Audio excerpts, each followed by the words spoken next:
Big breaking చూస్తున్నాం. తెలంగాణలో భారీగా ఐఏఎస్ ల బదిలీ జరిగింది. సుమారుగా 20 మంది ఐఏఎస్ లను బదిలీ చేస్తూ రాష్ట్ర ప్రభుత్వం ఉత్తర్వులు జారీ చేసింది.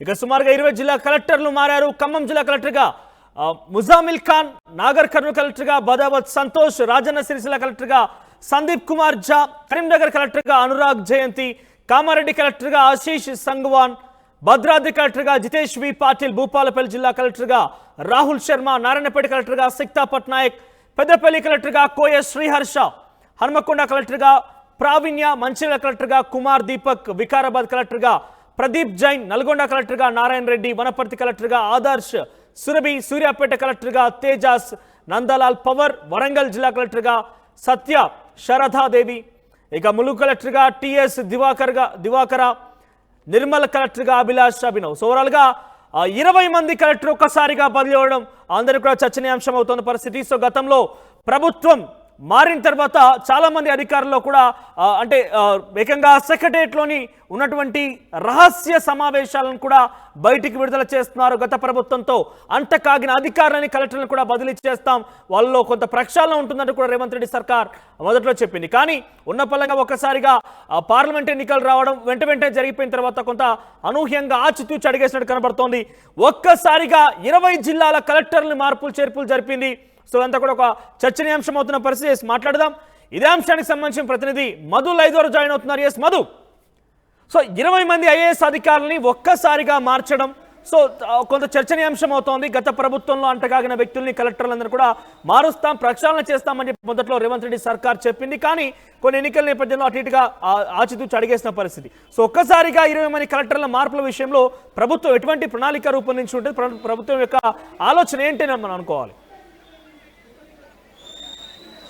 కొత్త ప్రభుత్వం ఏర్పడ్డ తర్వాత అంటే రేవంత్ రెడ్డి ముఖ్యమంత్రి అయిన తర్వాత 10 సంవత్సరాలు బీఆర్ఎస్ పాలన, ఇప్పుడు కాంగ్రెస్ పాలన కాస్త ప్రక్షాళన వైపు దిశగా వీళ్ళు అడుగులు వేస్తూ ఉన్నారు. మనం చూస్తూ ఉన్నాం వరుసగా ఐఏఎస్ ఆఫీసర్లు, ఐపీఎస్ ఆఫీసర్లు బదిలీ అయ్యారు గతంలో కూడా. ఇప్పుడు మళ్ళీ 20 మంది ఐఏఎస్ ఆఫీసర్లను బదిలీ చేస్తూ నిర్ణయం తీసుకోవడం జరిగింది. సాధారణంగా జరిగేటువంటి ప్రక్రియగానే ప్రభుత్వ వర్గాలు చెప్తున్నప్పటికీ నిన్న సాయంత్రమే ఈ బదిలీ జరగాల్సినటువంటి అవసరం అంటే నిన్న జరుగుతుందనేటువంటిది వార్తలు వినిపించాయి. సాయంత్రం లోపల సిఎస్ శాంతకుమారి దీనికి సంబంధించినటువంటి ఫైల్ సిద్ధం చేశారు. ఈరోజు దీనికి ఆమోద ముద్ర పడింది ముఖ్యమంత్రి సూచన తర్వాత. సో 20 మంది ఐఏఎస్ అధికారులను బదిలీ చేస్తూ కీలక నిర్ణయం తీసుకోవడం జరిగింది. కేవలం ఇక్కడతోటే కాదు, ఇంకా మరిన్ని బదిలీలు ఉన్నత అధికారులు, తర్వాత సీఎంఓ నుంచి మొదలు పెడితే సెక్రటరీలో ఉన్నటువంటి కీలక అధికారులు కూడా ప్రక్షాళన అయ్యేటువంటి దిశగా ప్రభుత్వం నిర్ణయం తీసుకుంటుంది. రేవంత్ రెడ్డి దానిపైన దృష్టి పెట్టినట్టుగా చర్చ కొనసాగుతూ ఉంది.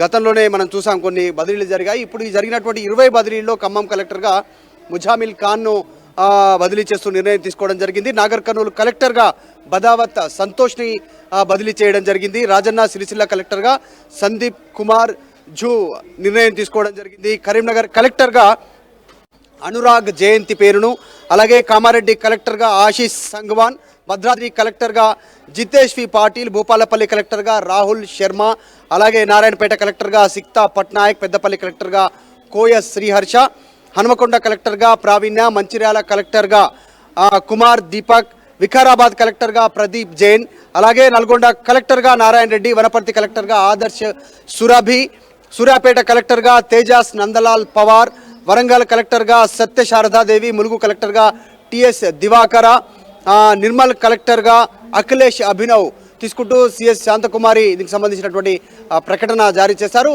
ఫైల్ పైన సంతకం పెట్టి ముఖ్యమంత్రి సూచన తర్వాత, ముఖ్యమంత్రి ఆమోదం తర్వాత ఆమె నిర్ణయం తీసుకున్నట్టుగా కనిపిస్తూ ఉంది. అయితే నిన్న సాయంత్రానికే ఈ బదిలీలకు సంబంధించినటువంటిది జీవో విడుదల కావాల్సి ఉండగా కాస్త డిలే అయింది. ఈరోజు జీవో విడుదల చేస్తూ నిర్ణయం తీసుకోవడం జరిగింది. ఇక్కడితోనే కాకుండా గతంలో జరిగిన బదిలీలు ఇప్పుడు ఇంకా ఫ్యూచర్లో కూడా పూర్తి స్థాయి ప్రక్షాళన క్షేత్రస్థాయిలో డిపార్ట్మెంట్ల వారీగా పై స్థాయిలో తిష్ట వేసుకున్నటువంటి అధికారులను కూడా బదిలీ చేయాలనేటువంటిది ప్రభుత్వం నిర్ణయం తీసుకున్నట్టుగా తెలుస్తూ ఉంది. గత ప్రభుత్వం మార్కును ఈ ప్రభుత్వం వేరే లెవెల్లో అంటే గత ప్రభుత్వానికి ఇంకా సహకరిస్తున్నారు పై స్థాయిలో ఉన్నటువంటి అధికారులు కానీ ప్రభుత్వ అధికారులు అనేటువంటి సూచన మేరకు పూర్తి స్థాయిలో అన్ని డిపార్ట్మెంట్ల వారిగా కూడా త్వరలోనే బదిలీలు ఉండే అవకాశం ఉంది. ఈ రోజు మాత్రం 20 మంది ఐఏఎస్ అధికారులను బదిలీ చేశారు. 2015, 2016, 2018 ఇలా 2013 ఈ బ్యాచ్కి సంబంధించినటువంటి ఐఏఎస్ అధికారులు ఉన్నారు, సీనియర్లు ఉన్నారు, మెజిస్ట్రేట్లో కొంచెం సీనియారిటీ ఉన్నటువంటి ఐఏఎస్ అధికారులు ఉన్నారు. సో వీళ్ళందరినీ మాత్రం 20 మందిని బదిలీ చేస్తూ ప్రభుత్వం నిర్ణయం తీసుకుంది. రైట్, ఉన్న పలంగా ఒక్కసారిగా 20 మంది ఐఏఎస్ అధికారులను బదిలీ చేయడం వెనుక రేవంత్ రెడ్డి సర్కార్ ఏమైనా వ్యూహం రచించబోతుందా, లేకుంటే ప్రజలకి మరింత చేరువ చేసే ప్రయత్నం చేయబోతుందా? ఎందుకంటే చాలా కీలకమైన అంశాలు ఇప్పుడు ప్రభుత్వం ముందు సవాల్గా మారారు. అది కులగణన కావచ్చు, లేకపోతే సంబంధించి ఇతర 6 గ్యారెంటీల అమలు తీరులో కావచ్చు. దానికి సంబంధించిన ప్లాన్ ఉండే అవకాశం ఉందా? అంటే ప్రభుత్వం తన మార్క్ పాలన చూపించాలనేటువంటి దిశగా అడుగులు వేస్తూ ఉంది. మనం గతంలోనే చూసాము, బీఆర్ఎస్ ప్రభుత్వంలో కీలక పోస్టుల్లో ఉన్నటువంటి ఐఏఎస్ అధికారులు, ఐపీఎస్ అధికారులు బదిలీ అయ్యారు. వాళ్ళందరినీ కూడా అప్రాధాన్యతమైనటువంటి పోస్టులకి వారిని బదిలీ చేసినటువంటి సిచ్యువేషన్ మనం గతంలోనే చూసాం. స్మితా సబర్వాల్ లాంటి ఐఏఎస్ ఆఫీసర్ని కానీ, తర్వాత ఇంకా కొద్దిమంది కీలకమైనటువంటి అధికారులని, అరవింద్ కానీ, ఇంకా కొంతమంది వాళ్ళందరినీ బదిలీ చేశారు ఐఏఎస్ ఆఫీసర్లుగా ఉన్నటువంటి. తర్వాత ఐపీఎస్ అధికారులు ఉన్నటువంటి వారిని కూడా అప్రాధాన్యత పోస్టులకు బదిలీ చేశారు. కొంతమంది డీజీపీ ఆఫీస్కి అటాచ్ చేయడం కావచ్చు, కొద్దిమందిని పోలీసుకు సంబంధించినటువంటి ట్రైనింగ్ సెంటర్కి బదిలీ చేయడం కావచ్చు, కొంతమందిని రిజర్వ్గా ఉంచడం, కొన్ని కీలక పోస్టుల నుంచి తప్పించేటువంటి ప్రయత్నం చేశారు. సో ఇప్పుడు కూడా తీసుకున్నటువంటి బదిలీల్లో ప్రభుత్వం తమకు అనుకూలంగా, తమ ప్రభుత్వ విధానాలకు అనుకూలంగా గతంలో ప్రజలకు ఇచ్చినటువంటి హామీలను నెరవేర్చేటువంటి విధంగా నిర్ణయాలు తీసుకునేటువంటి అవకాశం ఉంటుంది. రానున్నటువంటి దాంట్లో పూర్తి స్థాయిలో పాలన పైన దృష్టి పెడతానంటూ రేవంత్ రెడ్డి ముఖ్యమంత్రి చెప్తా ఉన్నారు. కాబట్టి దానికి అనుగుణంగానే ఈ బదిలీలను చూడాల్సినటువంటి అవసరం ఉంటుంది. సాధారణంగా జరిగేటువంటి ప్రక్రియ ప్రభుత్వం వర్ణిస్తున్నప్పటికీ కూడా ప్రాధాన్యత పోస్టులను తమ ప్రభుత్వానికి అనుకూలంగా స్కీమ్స్ అమలు చేసేటువంటి విధంగా కానీ, ప్రజల దగ్గరికి ఆ పాలనను తీసుకెళ్లేటువంటి విధంగా కానీ దానిలో భాగంగా ఈ బదిలీలను చూడాల్సినటువంటి అవసరం ఉంది. అయితే ఇక్కడితోనే కాదు, ఇంకా మరిన్ని బదిలీలు కూడా ఉండేటువంటి అవకాశం ఉంది. Thank you Madhu, thank you for the updates. ఓవరాల్గా తెలంగాణ రాష్ట్ర వ్యాప్తంగా 20 మంది ఐఏఎస్ అధికారులని ఒక్కసారిగా బదిలీ చేస్తూ రాష్ట్ర ప్రభుత్వం ఉత్తర్వులు జారీ చేసింది. సో దాంట్లో చాలా కీలకమైన పోస్టుల్లో చూస్తే కనుక ముజామిల్ ఖాన్ని, పెద్దపల్లి కలెక్టర్గా పనిచేస్తున్న ముజామిల్ ఖాన్ని ఖమ్మంకి ట్రాన్స్ఫర్ చేసింది. ఇక బడావత్ సంతోష్ని నాగర్ కర్నూల్, సందీప్ కుమార్ జానీ సిరిసిల్ల, అనురాగ్ జయంత్ని కరీంనగర్కి, ఆశీష్ సంగవాన్ని కామారెడ్డి, జితేష్ వి పాటిల్ భద్రాద్రి కొత్తగూడెం, రాహుల్ శర్మ భూపాలపల్లి, ఆ తర్వాత సిక్తా పట్నాయక్ హన్మకొండ కలెక్టర్గా పనిచేస్తున్న సిక్తా పట్నాయక్ నారాయణపేట్ డిస్టిక్ని, శ్రీ కోయ శ్రీహర్షకి పెద్దపల్లి, ప్రవీణ సిక్తా పట్నాయక్ స్థానంలో హన్మకొండలోకి ఆయన ట్రాన్స్ఫర్ చేయడం జరిగింది. ఇక Budumaji Satyaprasad transfer to Jagtial district, B Vijendra మహబూబ్ నగర్కి ట్రాన్స్ఫర్ కావడం జరిగింది.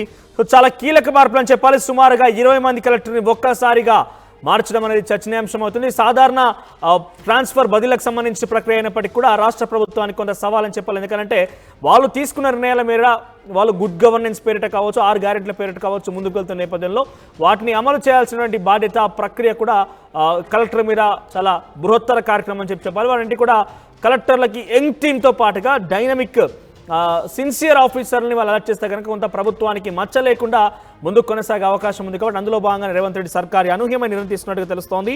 చూద్దాం మరి ఈ కలెక్టర్లతోని ఎంత ప్రభుత్వ ప్రణాళికాబద్ధంగా చేస్తున్న నిర్ణయాల్ని ప్రజల్లోకి అమలు చేసే ప్రయత్నం రాష్ట్ర ప్రభుత్వం చేయబోతుంది అనేది.